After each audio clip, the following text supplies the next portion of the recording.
Amém. Bom dia a todos. Fantástico aquilo que nós estamos a assistir juntos. Obrigado a todos aqueles que puderam já preparar este tempo para nós. E eu hoje também trago alguma coisa que eu creio que é de Deus para cada um de nós.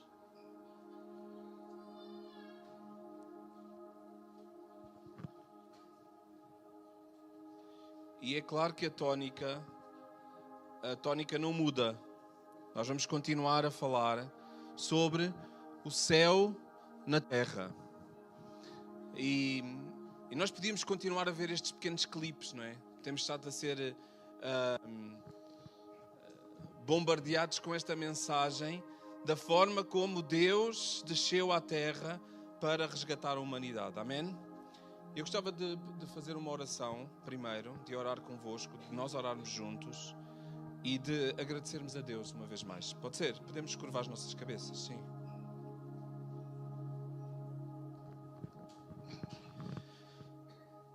Deus, obrigado, Senhor, porque nos deste uma segunda oportunidade, Deus. Obrigado, Senhor, porque no Teu tempo, no tempo certo, Tu enviaste o Teu Filho, Tu enviaste o próprio Deus para habitar connosco, para nascer de uma forma humilde, de uma forma surpreendente, de uma forma sobrenatural. Obrigado porque Tu o entregaste a viver entre nós, para mais tarde morrer por nós. Deus, que nós hoje, ao lembrarmos, ao celebrarmos o nascimento de Jesus, nunca possamos nos esquecer da razão, do motivo, da intenção, da Tua intenção em resgatar a humanidade, em quebrar esta distância, este desligamento que existia entre a humanidade e contigo, Deus. E através de Jesus nós temos essa possibilidade de nós acreditarmos, de nós crermos nele, de nós entregarmos a nossa vida a ele, de nós aceitarmos que ele é o Filho de Deus, que é o próprio Deus, que nasceu como nós estamos a celebrar, mas também que morreu por cada um de nós. Então que hoje possa ser o celebrar da forma fantástica, milagrosa, sobrenatural, como Tu entregaste o Teu Filho Jesus na vida de cada um de nós, na vida da humanidade. Te agradecemos por isto uma vez mais, no nome do Senhor Jesus. Amém. Eu gostava de ler convosco um texto que está em Gálatas 4:4. E eu sei que não é um texto que habitualmente nós lemos no Natal. Nós gostamos mais de ler a descrição da história. Eu gostava que hoje nós víssemos a história do Natal não de uma perspectiva da terra, porque nós olhamos bastantes vezes para a manjedoura, nós olhamos bastantes vezes para os três reis magos, falamos muitas vezes até da história dos pastores, nós descrevemos muito isso, mas raramente nós olhamos a história do Natal vista do alto, certo? Nós raramente olhamos a história nós olhamos mais para aquilo que nós conseguimos ver e para aquilo que nós conseguimos percepcionar e o impacto que teve. Então raramente nós falamos numa festa de Natal qual é que é a perspectiva do céu, qual é que é a perspectiva de Deus quando Ele entrega o seu Filho Jesus. Então eu vou ler um texto que não é um texto habitual, mas que fala acerca do Natal. Sabem, Paulo estava a falar a um público específico. Paulo escreve uma carta aos Gálatas. Para aqueles que não conhecem bem as Escrituras, é como se Paulo escrevesse uma carta aos almadenses, ou aos lisboetas, a uma determinada nação. Paulo escreve uma carta específica àquele povo que estava a viver uma crise de identidade. Eram pessoas que já tinham, de certa forma, aceito o Senhor Jesus, mas estavam a voltar para coisas antigas. E este texto de Gálatas teologicamente é muito complexo, mas ele fala acerca do Natal. No meio de Paulo a argumentar, de Paulo a tentar chamar as pessoas de volta para Jesus como o único caminho para o céu, que as pessoas estavam a tentar ir por outros caminhos mais antigos, estavam a tentar voltar para outras coisas, Paulo diz assim, Paulo está a falar sobre isso e ele diz, olha, mas, Gálatas 4:4, mas, ele está a falar disso tudo, mas... E depois há um mas que muda a história da humanidade. Vindo a plenitude do tempo, Deus enviou o seu Filho nascido de mulher, nascido sobre a lei. E a questão do Natal, visto do céu, é que Deus coloca um mas na humanidade. Deus coloca um mas. As coisas estão a correr, mas Deus diz, mas, no tempo certo, vindo a plenitude do tempo, vindo o tempo exato, vindo o tempo de Deus, Deus envia o seu Filho. Então, como eu disse, nós costumamos contar a história do Natal a partir da manjedoura. Até para aqueles que não conhecem Cristo e que nós queremos falar acerca do Natal, nós usamos, é mais fácil. É uma história mais bonita. É uma história mais sobrenatural. Mas nós podemos contar a história vista do coração de Deus. Que é, Deus esperou o tempo certo. O tempo exato. O tempo dele. Para ele enviar o seu Filho Jesus e resgatar a humanidade. Então, o facto de Jesus ter nascido desta forma não é um acaso, não é um acidente, não é um alinhar dos astros. É porque Deus quis que no tempo exato, como diz lá em Gálatas 4:4, vinde a plenitude do tempo. O que isto quer dizer? Vendo o tempo certo, a plenitude quer dizer alguma coisa que é cheia, que chegou ao seu potencial máximo. Então isso chegou para Deus. Não, a humanidade está pronta. A humanidade está pronta para receber o Salvador. Então o primeiro ponto que eu quero trazer para vocês é que o timing das coisas de Deus, o timing do céu, é o timing de Deus. Quando Deus quer que as coisas aconteçam na nossa vida, Ele vai fazer acontecer. E muitas das vezes nós queremos que coisas aconteçam na nossa vida com o timing da terra. Com o nosso timing. Se as coisas não acontecem no nosso tempo, nós já não gostamos. Achamos que até Deus não está connosco. Ou que Deus não está em nós. A humanidade esteve 400 anos em silêncio. 400 anos onde a palavra não foi anunciada por ninguém. Onde os profetas cessaram de falar. Onde Deus de repente pareceu que estava mudo, indiferente à humanidade. E há um tempo certo para as coisas caírem na nossa vida, para Deus enviar coisas na nossa vida. E esse tempo é o tempo de Deus. Então eu não sei, eu não conheço a vossa vida, conheço a vida de alguns, a ponta do iceberg, mas eu sei que muitas das vezes nós queremos que coisas aconteçam de Deus na nossa vida com o tempo da terra. Não, espera pelo tempo de Deus. O timing é certo, é o timing do céu, é o timing de Deus. E as coisas, quando são de Deus e acontecem porque Ele quer, então nós estamos a viver o céu na terra. A vontade de Deus do céu na terra.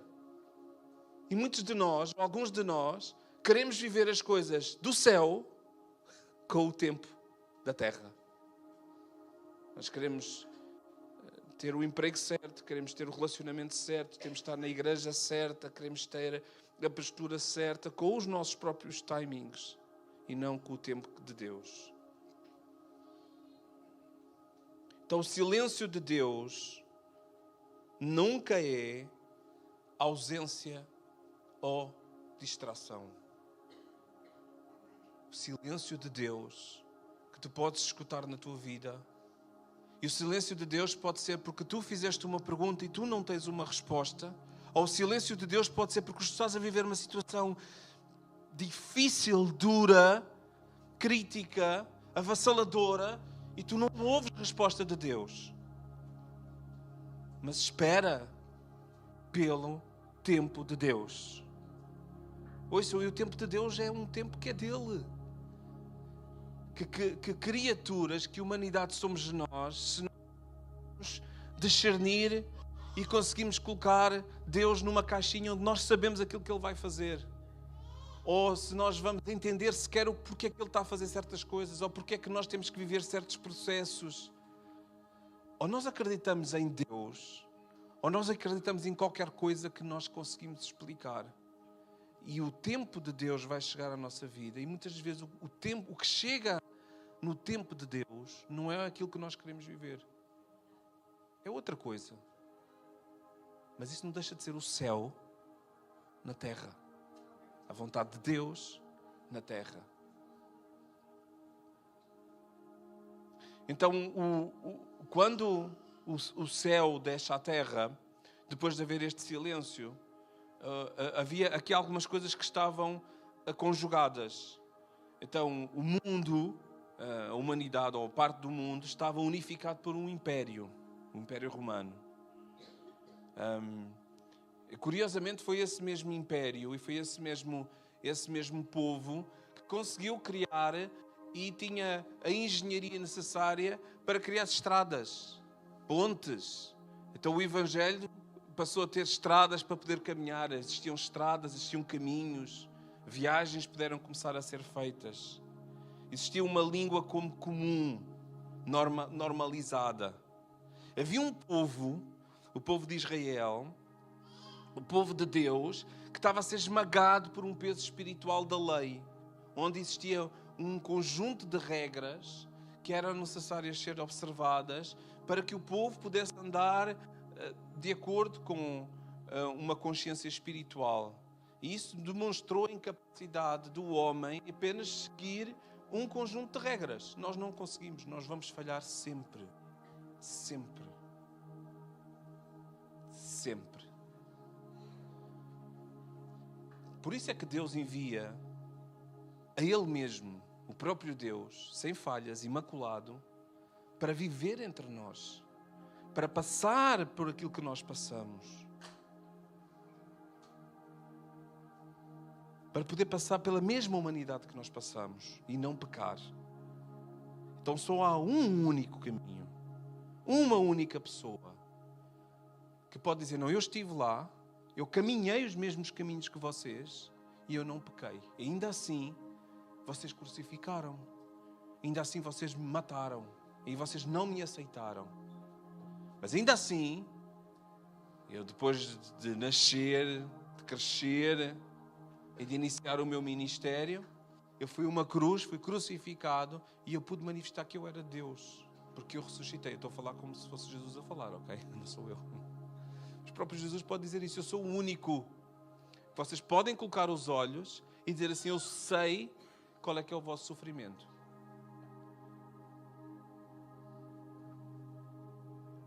Nestes períodos de silêncio, até Jesus trazer o céu à terra, é preciso ter paciência.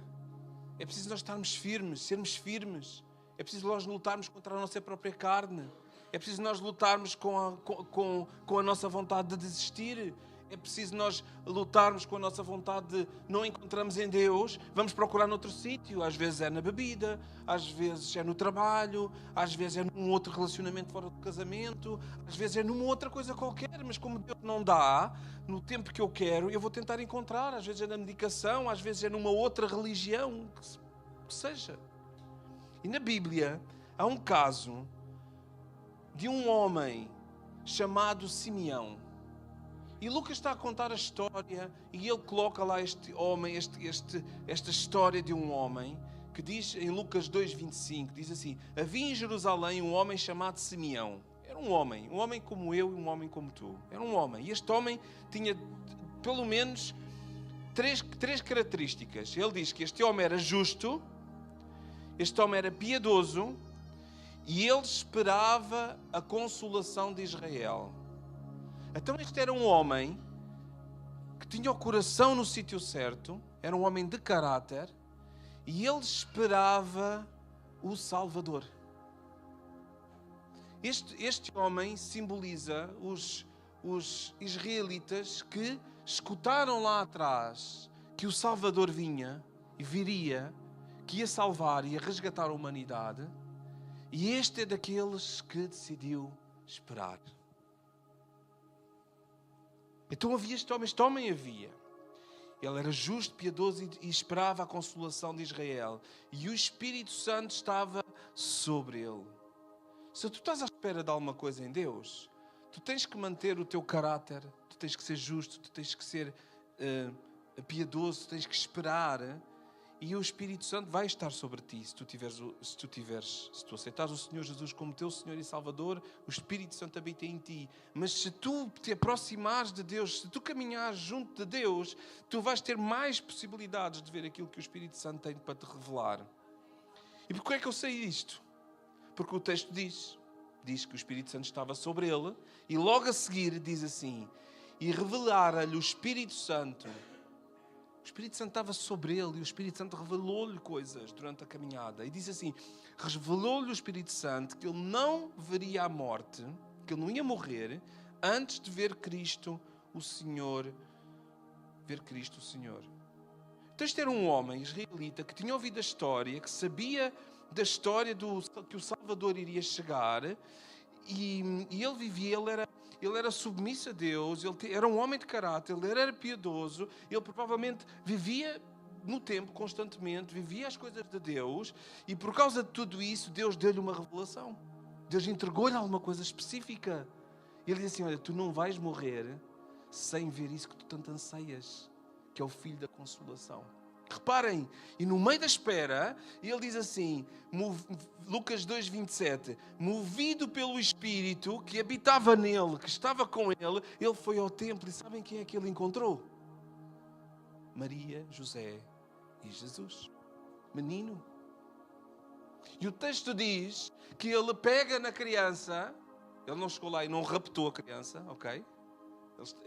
Provavelmente era alguém que estava no templo, que podia chegar às pessoas. Ele pegou na criança, ele orou. Se vocês forem continuar a ler, ele agradeceu a Deus por ter a oportunidade de ter visto o Criador. Ele diz ainda mais, ele diz: olha Maria, atenção que isto não vai ser fácil. Se vocês continuarem a ler o texto, ele foi usado por Deus no momento de uma revelação própria, de um momento de intimidade com Deus. Ele pôde ver o céu na revelação que Deus fez, porque ele tinha uma vida perto de Deus. Ele era uma pessoa reverente, ele procurava a Deus, ele era justo, ele tinha o coração no sítio certo. E às vezes nós queremos ver o céu na terra, queremos ver o céu nas nossas vidas, mas nós não vivemos esta vida. Vivemos uma outra vida qualquer. Nós não somos justos, nós não somos piedosos, nós não lemos a Bíblia, nós não procuramos Deus, nós não oramos. Como é que queremos que Deus nos faça algum tipo de revelação? Como é que queremos que Deus nos mostre aquilo que Deus tem para nós? Ouçam, Simeão foi alguém que foi identificado no texto como um homem. Não foi um pastor, não era um sacerdote, não, um homem. Está à mercê de cada um de nós.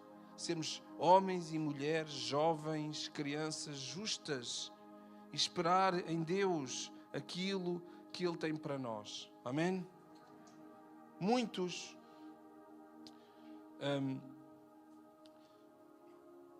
antes disso, Deus fala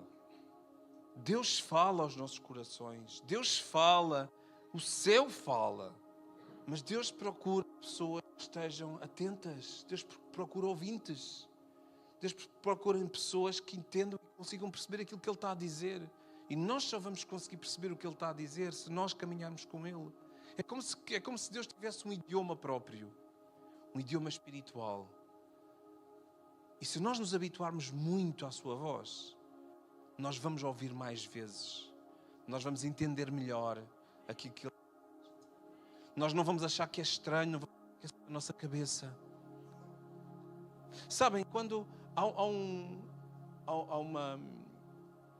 uma definição da terceira voz, que é Deus fala ao nosso coração, Deus fala a cada um de nós. Mas nós, como somos muito criativos, podemos pensar assim: isto se calhar é só da minha cabeça, isto se calhar é uma coisa só que eu estou a pensar.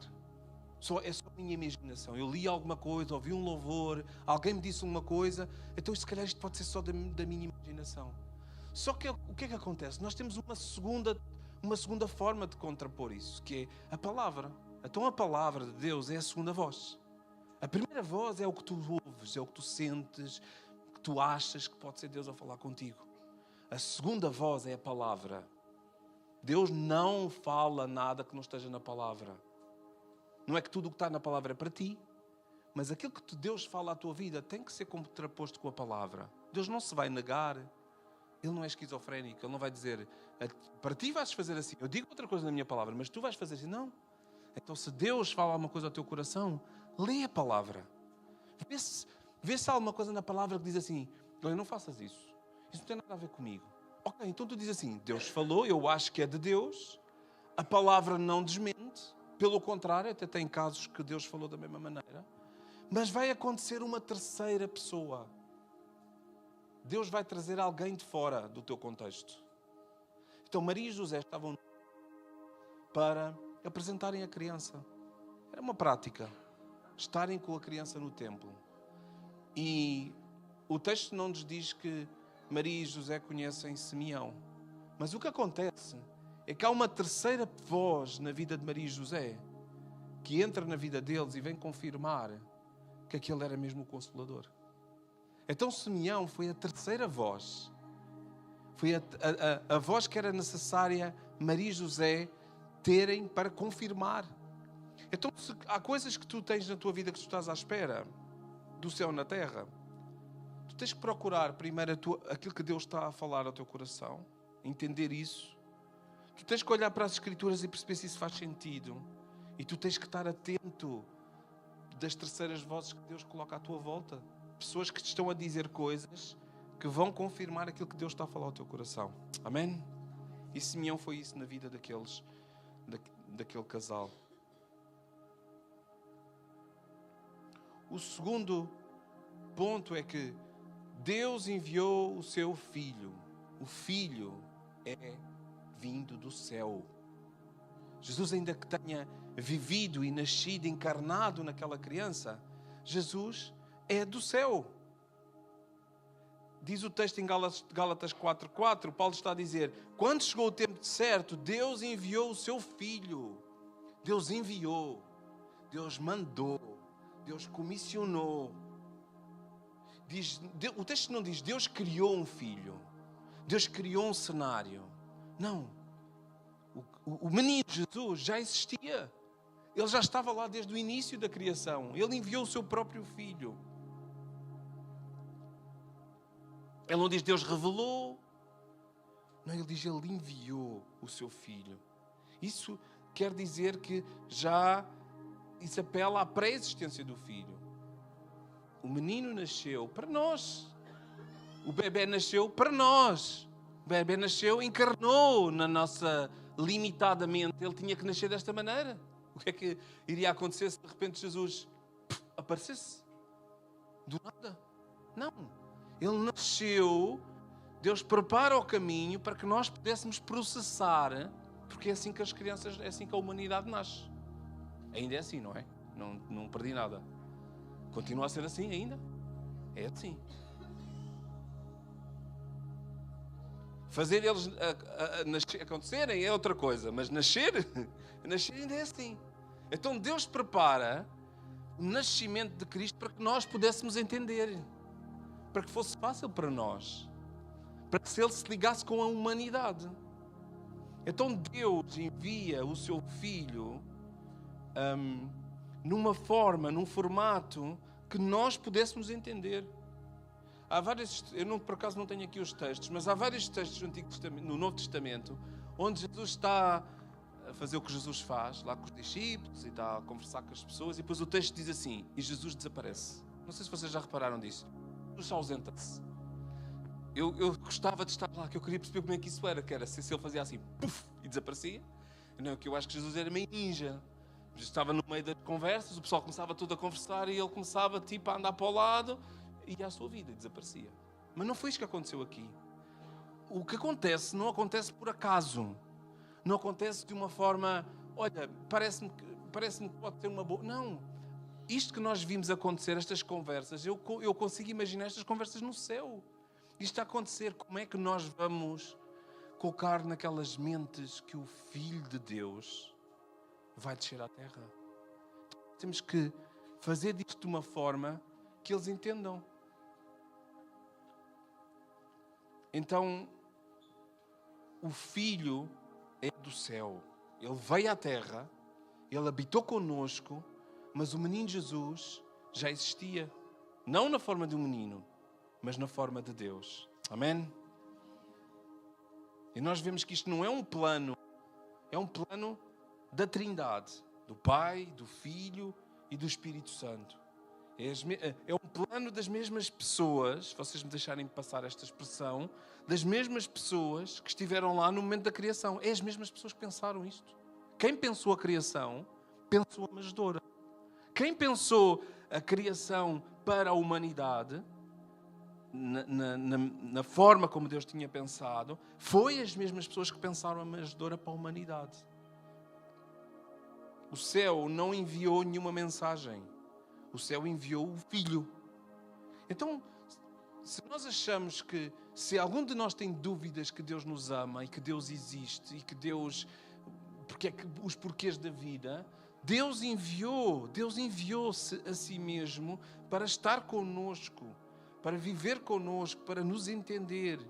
Há um texto em Hebreus 1:2 que diz assim: havendo Deus de outrora falado muitas vezes de muitas maneiras, aos pais, pelos profetas, nestes últimos dias nos falou pelo seu Filho. Então Deus mudou a fórmula. Ele antes usava os homens para falar aos homens. Deus mandava mensagens aos profetas para falarem em nome dele. Mas desta vez Deus enviou o seu Filho Jesus. Por isso é que é importante este tema do céu na terra. Porque não é só uma emulação do céu. Não é só palavras do céu que vêm a homens que são usados para falar a voz de Deus. Não, é o próprio Deus que pisou a nossa terra. A mesma terra que nós pisamos. Jesus veio pisar. Ele não veio com um espetáculo mediático. Ele podia ter feito isso. Ele podia ter descido com os seus anjos. Ele podia ter criado o mesmo espanto que criou nos pastores. Imaginem, eu acredito que Deus tem o poder para chegar e fazer as coisas acontecerem. Tipo, cheguei. Pronto, a partir de agora, acabou-se. Deus que tem a capacidade de fazer isso. Jesus não veio com esse espetáculo político. Não veio com um poder militar. Jesus veio com um propósito. E ele foi obediente a esse propósito e a essa missão. Jesus veio cumprir um plano desenhado no céu.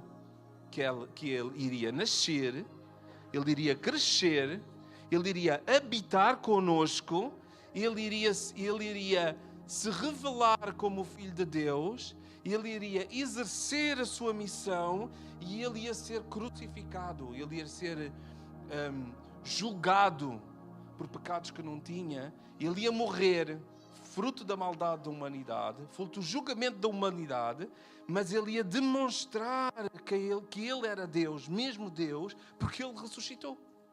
Ele não continuou. E vocês sabem que o derradeiro desafio para a humanidade é a morte. Nós já conseguimos resolver muita coisa.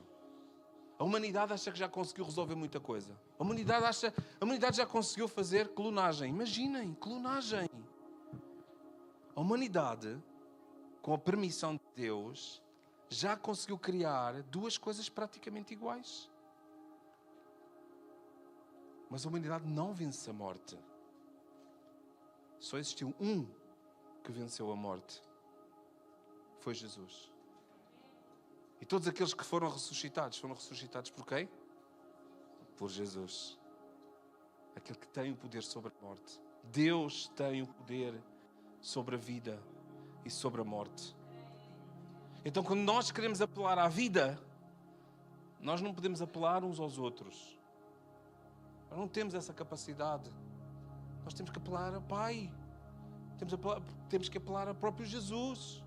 Temos que olhar para o menino Jesus e perceber: Deus, eu quero uma vida nova. Então essa vida tem que vir a partir de Deus. Há um versículo que muitas das vezes houve alguém que está aqui nesta sala que me enviou uma imagem e eu achei super interessante e isso nunca mais saiu da minha cabeça desde esse dia. Então eu vou ler este versículo que é muito conhecido, que é João 3,16, e diz assim: porque Deus amou o mundo de tal maneira que Ele enviou o seu Filho unigênito, para que todo aquele que nele crê não pereça, não morra, mas tenha a vida eterna, que vença a morte espiritual. E João 3,16 mostra esta relação entre o céu e a terra.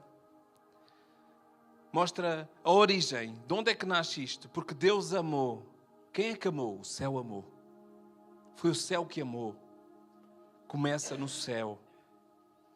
Amou quem? O mundo. Amou a terra. O amor do céu desceu à terra. De maneira que Ele deu quem? Deu o seu Filho unigênito. Então uma relação novamente com o céu. O amor do céu veio à terra e vai ser amor de tal maneira que Ele deu quem? Deu o céu. Deus não usou nada da terra. Deus usou o céu para nos salvar. Para que todo aquele que nele crê, quem é que tem que crer? A terra. A terra tem que crer. No quê? No céu. Em quem? No Filho Jesus. Quem é que Deus? Deus deu, Deus amou, Deus deu, Deus planeou isto de tal maneira. Mas querem saber a profundidade do amor de Deus? É que ele quase que fez um desenho para nós. Ele faz as coisas de uma forma que nós possamos entender, que nós possamos processar, que nós possamos amar, que possamos acreditar. Porque Deus amou o mundo de tal maneira, porque o céu amou o mundo de tal maneira, porque o céu amou a terra de tal maneira que deu o céu para que a terra não morra, mas para que tenha a vida eterna, para que esteja no céu. Sempre que nós lemos isto, nós temos que nos lembrar do nascimento, temos que nos lembrar da criação, temos que nos lembrar do céu, dos anjos, porque Ele desceu à terra. Amém. O Natal, ou eu ando um pouco mais para o início, a criação, o Natal, a cruz, a ressurreição, não são eventos. É a mesma história. A história é a mesma. São só capítulos diferentes. Mas é a mesma temporada. Ainda é a mesma temporada. A criação, o nascimento, o ministério, a cruz, a morte, a ressurreição e o céu à terra novamente fazem parte da mesma história. Então o céu, o terceiro ponto é que o céu liga-se à terra. O céu não se mistura. O céu liga-se com a terra. Há uma intencionalidade de Deus em ligar-se conosco. E não é aqueles que não têm uma experiência de religião, vou usar esta expressão para ser mais fácil. Muitas vezes vemos Deus muito longe de nós. É uma entidade. Sim, Ele é Deus. Mas Deus deu sinais suficientes para dizer que Ele se queria ligar conosco. E neste Gálatas 4, diz: mas vindo o tempo certo de Deus, a plenitude, Deus enviou o seu Filho e o escândalo, nascido de mulher. Deus podia ter encontrado uma outra fórmula, como eu já disse. Mas Ele decidiu encarnar o seu Filho a partir de uma mulher. Então Deus entra na nossa vida, na nossa realidade, a partir de uma realidade que tem a ver connosco. Sim, nasceu de uma mulher virgem. Nasceu de uma mulher fruto do Espírito Santo. Sim, é Deus a fazer as coisas à maneira dele. Mas Ele nasce, Ele entra na história a partir da fórmula, da forma como todos os outros nascem.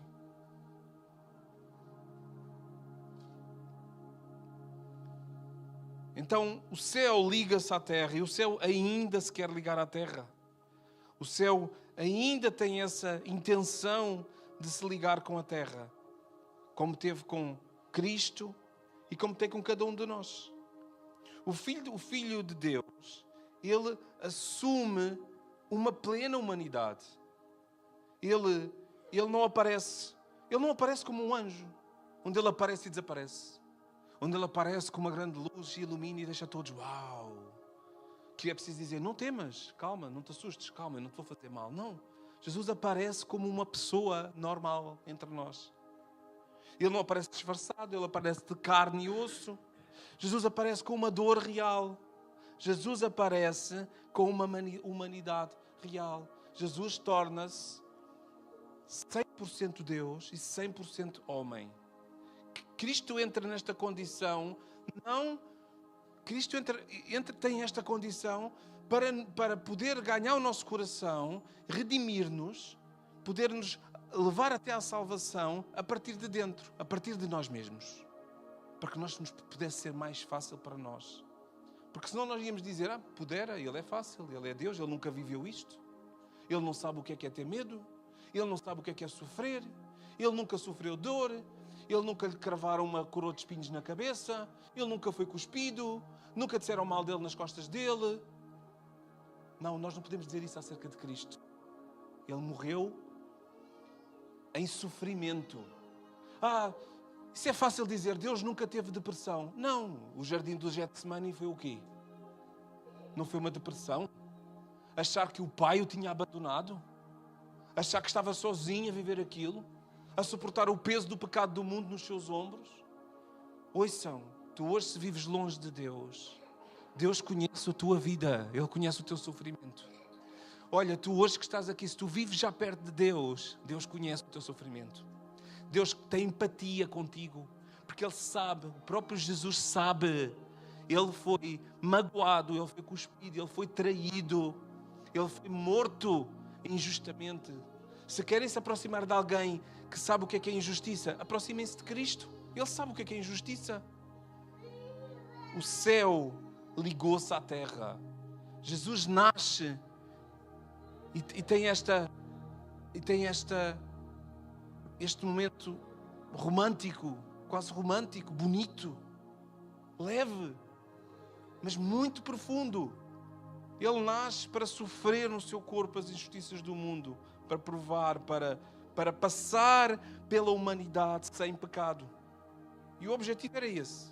Era passar pelas mesmas coisas que nós passamos, sem pecar, mantendo pureza, mantendo santidade, para ir à cruz imaculado, para ir à cruz sem culpa e morrer de forma injusta. Por isso é que quando nós dizemos que Jesus morreu pelos nossos pecados, porque Ele não poderia morrer pelos dele. Ele não poderia morrer pelos dele. Ele morreu pelos pecados da humanidade. Amém? Então diz em Hebreus 2,17, estou mesmo a terminar, que por isso mesmo convinha que era conveniente para a história, para toda a história que nós estamos a viver, que em todas as coisas Jesus se tornasse semelhante aos seus irmãos, se tornasse semelhante a nós, para ser misericordioso, fiel, sumo sacerdote nas coisas referentes a Deus e para fazer propiciação pelos pecados do povo. O que é que isto quer dizer? Que Cristo precisava ser semelhante a nós em todas as coisas, precisava de passar pelos mesmos desafios e para Ele nos representar diante de Deus. E Jesus pode dizer assim, Deus, eu sei o que é que eles estão a sofrer. Que se aquela pessoa está a pedir perdão por este pecado, aceita o perdão, no meu nome aceita, eu sei o que é que ele está, eu sei disso. Sentir uma compaixão real. E só aqueles que passaram por uma perda de alguém, só alguém que perdeu alguém ente querido, se consegue realmente ter empatia com uma pessoa que perde também alguém ente querido, muito próximo. A gente sabe, a gente passou por aquilo. A gente sabe o rasgão que faz no nosso coração. E Jesus sabia disso e sabe disso. E conhece a tua vida. O céu não entrou só num espaço onde tudo é bom, onde tudo é agradável. Não, o céu desceu à terra para entrar na dor, para entrar na solidão, na pressão emocional, nas ansiedades da nossa vida, na nossa dor interior, nas dores do nosso corpo, no abandono, no medo. Hebreus 2:18 diz, porque naquilo mesmo que ele sofreu, tendo sido tentado, Ele é poderoso para socorrer os que são tentados. Então, em tudo em que Jesus passou, Ele é poderoso para te livrar disso. Então tu podes te relacionar nas Escrituras quando vês Jesus a sofrer e tu vês conectas-te com alguma coisa, seja com depressão, seja com rejeição, seja com o que seja. Se tu te conectas com isso, o que a palavra diz é que Ele é poderoso para te socorrer e para te libertar nessas mesmas áreas, porque Ele conhece. E sabem, o céu desceu à terra e o céu subiu ao céu novamente. Porque depois de Jesus ser crucificado, Ele sobe, Ele está com o Pai. Só que há aqui uma mudança. É que o céu permanece em nós. Todos aqueles que aceitam Jesus como Senhor e Salvador, há uma promessa dada por Deus, é que o Espírito Santo de Deus, o céu, passa a habitar na terra. Então, nós somos o prolongar do nascimento. Nós somos o resultado do Natal. Nós somos o Natal que Deus espera que exista na vida das pessoas à nossa volta todos os dias. Todos os dias Deus espera que haja um nascimento. Todos os dias Deus espera que nós possamos ser o céu na terra. Então o Natal continua. O Natal não é um evento do passado. O Natal é uma declaração permanente de Deus. Que é: eu quero continuar a nascer na humanidade. Todos os dias eu quero continuar a nascer. Jesus ensina-nos a orar desta forma: venha o teu reino, venha ao céu, faça-se a tua vontade, o céu, assim na terra como no céu.